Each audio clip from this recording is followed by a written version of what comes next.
तो आज हम देखने वाले हैं ईट लव किल सीरीज का 7वां एपिसोड। तो पिछले एपिसोड में ली के मैसेजेस को देखकर डाह्युन को यकीन हो गया था कि ली जिंदा है। इस एपिसोड की शुरुआत में ली को दिखाते हैं। दरअसल सर पर चोट आने के कारण वो हॉस्पिटल में एडमिट हो गया था और तब से उसकी ट्रीटमेंट चल रही है। पर जरा सा ठीक होने के बाद उसने डाह्युन को मैसेज करना शुरू कर दिया था। इस बार तो उसने ये मैसेज किया कि तुम मेरी गर्लफ्रेंड हो, हम दोनों कहीं भाग के चलते हैं जहाँ हमें कोई अलग न कर सके। तुम मेरे मैसेजेस का जवाब क्यों नहीं दे रही हो? इस तरह के मैसेज भेजकर वो हॉस्पिटल से डिस्चार्ज हो गया है। यहाँ डाह्युन की माँ और नानी उसे बता देती हैं कि युगेन ली की दीदी है, वो अपने भाई को ढूंढ रही है और उसे हम पर शक भी हो गया है। वो जरूर हमसे बदला लेने के लिए यहाँ पर आई है। इतना ही नहीं, ली का फोन अभी भी डाह्युन के पास ही है। अगर ये पुलिस के हाथ लग गया तो डाह्युन फंस जाएगी। तब एक अननोन नंबर से कॉल आता है। डाह्युन कॉल को अटेंड करती है लेकिन लाइन पर किसी की आवाज नहीं आती। डाह्युन इससे बहुत ही घबरा रही होती है कि इस वक्त कौन कॉल कर रहा है। यहाँ गेहूं थक कर सोने जाता है लेकिन अचानक उसकी धड़कन बहुत ही तेज हो जाती है और वो चौंक कर उठता है। कहीं डाह्युन को कोई मुसीबत तो नहीं है? ये सोचकर वो डाह्युन को कॉल करता है और कहता है, मुझे पता है तुम घबराई हुई हो, तुम मेरे रेस्टोरेंट में आ जाओ, मैं तुमको कुक करके कुछ देता हूँ, दोनों साथ बैठकर खाएंगे तो दोनों की टेंशन दूर हो जाएगी। डाह्युन घर के बाहर जाती है लेकिन युगेन बाहर उसका इंतजार कर रही होती है। इतने में गेहूं बाहर आकर कहता है कि युगेन तुम इस वक्त यहाँ पर क्या कर रही हो? डाह्युन कहती है कि तुम टेंशन मत लो, युगेन मुझसे कुछ पूछना चाहती है। अब दोनों अंदर बैठकर बातें करती है। युगेन कहती है कि कई दिन से मेरा भाई ली गायब है और मैं जानती हूँ कि तुम उसके बारे में कुछ न कुछ तो जरूर जानती हो। प्लीज मुझे सिर्फ इतना बताओ कि वो कहाँ पर है, क्या वो जिंदा है या फिर तुमने उसको कहीं बंद करके रखा हुआ है? डाह्युन कहती है कि मैंने ऐसा कुछ भी नहीं किया है, मैं सिर्फ इतना जानती हूँ कि वो जिंदा है और वो मुझे ढूंढता हुआ यहाँ पर जरूर आएगा, लेकिन पता नहीं वो कब आएगा और मेरा क्या हल करने वाला है। इसी बीच ली गेहूं के रेस्टोरेंट में आता है। गेहूं उसे नहीं पहचानता और कस्टमर समझकर कहता है, सर रेस्टोरेंट बंद हो चुका है, अब हम फूड सर्व नहीं करेंगे। इस पर ली कहता है कि कोई बात नहीं, मेरी गर्लफ्रेंड यहीं पास में रहती है, इसलिए यहाँ मेरा आना जाना लगा रहेगा। और हाँ, क्या आप भी उस फ्रिज को यूज करते हैं? अब ली के जाने के बाद गेहूं को शक होता है कि इसकी अजीब बातों से तो लगता है कि यही ली है। वो तुरंत डाह्युन को कॉल करता है और पूछता है कि तुम कहाँ पर हो? वो कहती है कि युगेन को थोड़ी दूर छोड़ने आई थी, अब घर लौट रही हूँ। अरे तुम पागल हो क्या? क्या युगेन अपने घर का रास्ता नहीं जानती जो तुम उसके साथ चली गई? तुम कहाँ हो ये बताओ, मैं भी वहीं पर आ रहा हूँ। और सुनो, कुछ भी हो जाए कॉल मत काटना, समझी? कॉल मत काटना। ये कहकर गेहूं उस जगह के लिए निकलता है। अब डाह्युन अपने सामने ली को पाती है लेकिन वो कुछ रिएक्ट ही नहीं कर पाती और फ्रीज होकर खड़ी रहती है। ली उसके बहुत पास आकर उसको डराता है कि अब मुझे तुमसे कोई अलग नहीं कर सकेगा। डाह्युन बचने की कोशिश करती है लेकिन वो नहीं छोड़ता। वो कहती है कि मैं तुम्हें बिल्कुल पसंद नहीं करती और तुम्हारे साथ लाइफ बिताने के बारे में तो मैं कभी सोच भी नहीं सकती। तब ली उसे एक सच्चाई बताता है कि हम दोनों एक दूसरे को बचपन से जानते हैं, जरा याद करो। लेकिन डाह्युन को कुछ भी याद नहीं आता। फिर ली को धक्का देकर वो भागने लगती है और सामने से आते हुए गेहूं से टकरा जाती है। वो बताती है कि ली आ गया है। डाह्युन को वहीं छोड़कर गेहूं ली के पास जाकर कहता है, तुम जिंदा हो ये बड़ी अच्छी बात है, लेकिन अगर तुमने फिर से डाह्युन को परेशान किया तो मैं चुप नहीं रहूंगा। अब ली गेहूं पर अटैक करने के लिए कोई वेपन निकालता है लेकिन वहां पर सीसीटीवी को देखकर वो चुपचाप चला जाता है। अब डाह्युन को फिर से डांट पड़ती है कि तुमने कॉल क्यों काटा? अगर मैं ठीक वक्त पर नहीं आता तो पता नहीं तुम्हारा क्या होता। मुझे कुछ भी हो तुम्हें इससे क्या? इस पर गेहूं लगभग कह ही देता है कि मैं तुमको पसंद करता हूँ। लेकिन डाह्युन की माँ और नानी ऐन वक्त पर आकर उसको टोक देती है। तुम हमेशा मेरी बेटी से रात रात भर क्यों बातें करते रहते हो?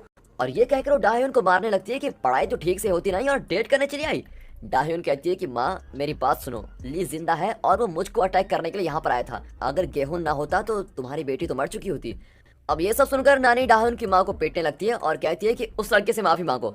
अब चारों रेस्टोरेंट में जाकर डिस्कस करने लगते हैं। वे सोचते हैं कि क्यों ना हम पुलिस में कंप्लेंट कर दें कि ली डाह्युन से एक तरफा प्यार करता है और उसको बहुत ही तंग कर रहा है। गेहूं कहता है कि इस वक्त कंप्लेंट करना ठीक नहीं होगा क्योंकि हमारे पास इसका कोई भी सबूत नहीं है। अगर बदले में उसने पुलिस को बता दिया कि डाह्युन ने उसको मार गिराया था और आप लोगों ने उसको फ्रिज में बंद कर दिया था तो मुसीबत आ जाएगी। इसीलिए हमें कोई पक्का प्लान बनाकर इस काम को अंजाम देना होगा। गेहूं की बात सबको ठीक लगती है और उनमें हिम्मत भी आ जाती है कि चलो अब गेहूं भी हमारे साथ ही है। गेहूं वापस जाने वाला होता है लेकिन डाह्युन कहती है कि ली ने धमकी दी है कि वो मेरे फ्रेंड्स और फैमिली को भी नहीं छोड़ेगा, इसलिए तुम अकेले मत रहो, यहाँ हमारे साथ रहो। लेकिन गेहूं साफ मना कर देता है, बेटा अगर तुम्हें यहाँ रहने में कोई तकलीफ है तो हम तुम्हारे घर में आकर रह सकते हैं। नहीं नहीं नहीं, इसकी कोई जरूरत नहीं आंटी, मैं अपना ध्यान रख सकता हूँ। ये कहकर गेहूं चला जाता है। अब डाह्युन सोने की कोशिश करती है। उसकी सेफ्टी के लिए उसकी माँ और नानी जाग रही होती है। वहाँ गेहूं भी इनके घर पर नजर रखता है। इसी बीच ली एक पब्लिक बूथ से किसी को कॉल कर रहा होता है। वो प्लान करता है कि अगर गेहूं मेरे रास्ते में आया तो मैं उसका खून कर दूंगा। अब उस टैक्सी ड्राइवर को दिखाते हैं जिसकी टैक्सी से ली टकरा गया था। दरअसल ली ने उस टैक्सी ड्राइवर को ब्लैकमेल किया था कि अगर तुमने मेरी हर बात नहीं मानी तो मैं पुलिस में कंप्लेंट कर दूंगा कि तुमने जानबूझकर मेरा एक्सीडेंट किया था, फिर ना तुम्हारी नौकरी बचेगी और ना ही तुम्हारी टैक्सी।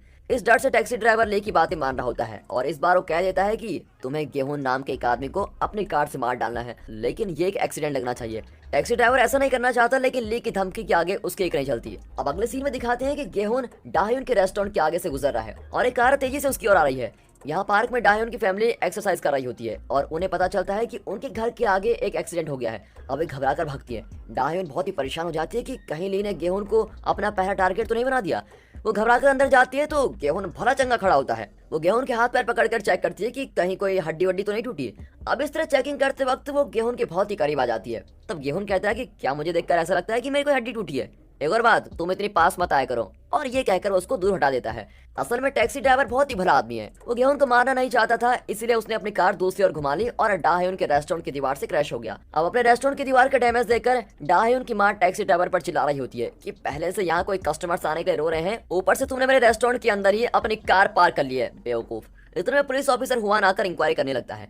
अगले सीन में डाह्यून जिम को बता रही होती है कि गेहूं की जान को खतरा है, कोई इसको फॉलो कर रहा है और उसको मारने की कोशिश भी कर रहा है, इसीलिए तुम इसका ख्याल रखना। जिम पूछता है कि बिना सर पैर की बात करने की बजाय साफ से बताओ कि कौन है वो। डाह्यून कहती है कि मेरा एक एक्स कलीग है जो जबरदस्ती मेरा बॉयफ्रेंड बनना चाहता है। कुछ दिन के लिए वो गायब हो गया था लेकिन अब लौट आया है। मुझे और गेहूं को बातें करते हुए देखकर उसको बहुत ही चिढ़ होती है। वो सोचता है कि मैं और गेहूं लवर्स हैं और एक दिन उसने गेहूं को अटैक भी किया था।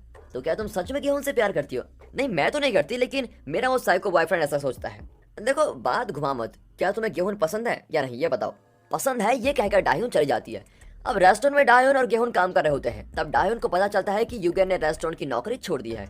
उसने ऐसा क्यों किया ये तो खैर आगे पता चलेगा। रात को ली डाह्यून के रेस्टोरेंट में आकर खाना ऑर्डर करता है, पर डाह्यून की माँ कहती है कि हम क्लीनिंग कर रहे हैं। उसको देखकर नानी को याद आता है कि यही ली है जिसका फोटो युगेन ने उन्हें दिखाया था। अब माँ बेटी रियलाइज करती हैं कि ये डाह्यून को मैसेज करके उसको धमका रहा है। आज तो उसकी कहानी खत्म कर देते हैं। ये सोचकर दोनों उसको अंदर बुलाती हैं और कहती हैं कि हम एक और क्लीनिंग करते रहेंगे, तुम यहाँ बैठकर खाना खा लो। अब ली खाना खाने लगता है तो डाह्यून की माँ उसके सामने बैठकर कहती है अगर कोई गलती करता है तो उसे उसकी सजा भुगतनी पड़ती है। ये सुनकर ली समझ जाता है कि वो उसको पहचान गई है। वो कहता है कि मुझे फ्रिज के अंदर बंद करके आपने अच्छा नहीं किया आंटी। बेटा, अगर मुझे पता होता कि तुम मेरी बेटी को ब्लैकमेल करोगे तो मैं उसी दिन तुम्हारा गला काट देती। आइंदा मेरी बेटी के पास भी भटके तो। और ये कहकर वो अपना बड़ा हथौड़ा निकालती है। इतने में नानी भी एक वेपन रेडी कर रही होती है। अब ली अपने पॉकेट से लोहे का पाइप निकालता है। इससे पहले कि कोई किसी को मारे, गेहूं आ जाता है और ली के सामने बैठ जाता है।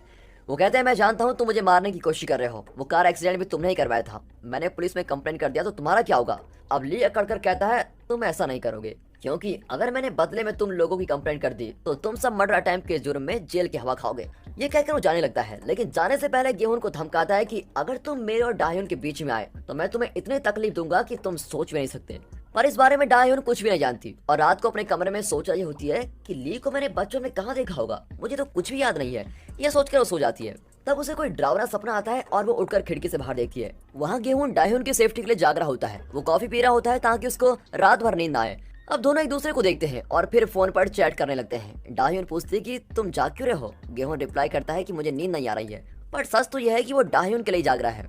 मुझे भी नींद नहीं आ रही है और तुम्हें देखकर मुझे भूख भी लगी है, क्यों ना हम दोनों मिलकर कुछ कुक करके खाएं। ये मैसेज करके डाह्यून अपने किचन से कुछ आइटम्स लेके जाती है।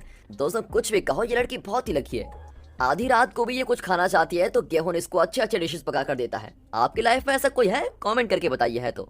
लेकिन इस बार डाह्यून की दाल नहीं करने वाली थी। गेहूं कहता है कि हर बार मैं ही खाना पकाऊंगा क्या? आज मैं सिखाऊंगा और तुम बनाओगी। ये कहकर वो डाह्यून की क्लास लेने लगता है, क्योंकि वो एक शेफ भी है। वो डाह्यून को बताता है कि प्रोफेशनल कुकिंग कैसी करनी चाहिए।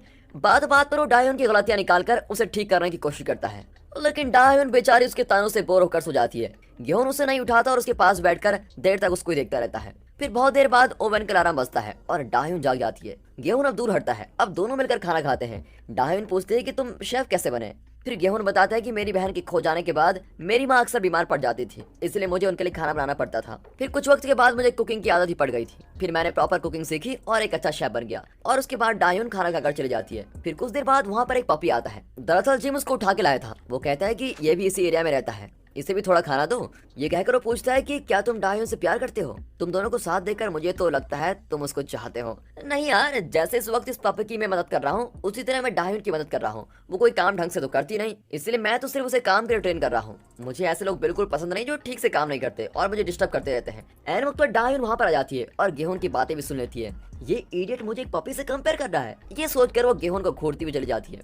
अब अगले सीन में टैक्सी ड्राइवर गेहूं से मिलता है और उसे बता देता है कि एक आदमी मुझे ब्लैकमेल कर रहा है कि मैं आपको मार डालूं, पर मैं ऐसा नहीं करूंगा। आप प्लीज उस दिन की बात को पुलिस को मत बताइए, वरना मेरी नौकरी चली जाएगी। अगर आपको कोई मदद चाहिए तो मुझे बताइए, मैं जरूर करूंगा। ये कहकर वो चला जाता है। गेहूं उसकी मजबूरी समझ आता है और सोचता है कि बिना पुलिस को बताए वो इस ली से कैसे छुटकारा पाए। यहाँ रात भर डाह्यून सो नहीं पाती। उसे बुरे बुरे सपने आते हैं कि ली उसे अटैक कर रहा है या गेहूं को अटैक कर रहा है। फिर अगले दिन वो पुलिस स्टेशन के पास जाती है और बड़ी कंफ्यूज होती है कि ली पर कंप्लेंट करूं या नहीं। इतने में टैक्सी ड्राइवर वहां पर आता है और विनती करता है कि प्लीज कंप्लेंट मत कीजिए, मैंने शेफ गेहूं से बात कर ली है, आइंदा ऐसा कभी नहीं होगा। उसकी बातें सुनकर डाह्यून घर लौट आई होती है। गेहूं वहां आकर डाह्यून को डांटता है कि अगर बाहर जाना ही है तो माँ या नानी को साथ लेकर जाओ, लेकिन डाह्यून एक भी शब्द नहीं कहती। फिर वो रेस्टोरेंट में जाकर अपना काम खत्म करके घर के लिए निकलती है। गेहूं पूछता है कि तुम इतनी उदास क्यों और मुझसे बात क्यों नहीं करती, सच बताओ। अब डाह्यून को डर है कि अगर साइको ली ने उसे और गेहूं को एक साथ देख लिया तो वो गेहूं पर अटैक करेगा। इसीलिए वो कहती है कि अगर मैं और तुम ना मिलते तो इतनी परेशानी नहीं होती, आज के बाद हम दोनों सिर्फ अपने काम से काम रखेंगे तो अच्छा ही होगा। ये सुनकर गेहूं को बहुत ही गुस्सा आता है। अरे इसमें इतना गुस्सा होने की क्या बात है, तुम मेरी सेफ्टी के लिए इतना कुछ कर रहे हो, लेकिन मेरी वजह से लिए तुम्हारी जान के पीछे पड़ा हुआ है। अगर तुम्हें कुछ हो गया तो मैं सह नहीं पाऊंगी, क्योंकि मैं तुमसे प्यार करती हूँ। और इस तरह वो अपने दिल की बात साफ साफ बता देती है। ये सुनकर गेहूं बड़ा ही शौक होता है। वो कहती है कि डरो मत, ये जरूरी नहीं कि तुम भी मुझसे प्यार करो, तुम तो मुझे सिर्फ इस रेस्टोरेंट की एक स्टाफ ही समझते हो, है ना। मैं तुमसे बात करूं या ना करूं इससे तुम्हें क्या फर्क पड़ता है। इतना कुछ कहकर वो गेहूं के जवाब का इंतजार नहीं करती और सीधे पुलिस स्टेशन से चली जाती है।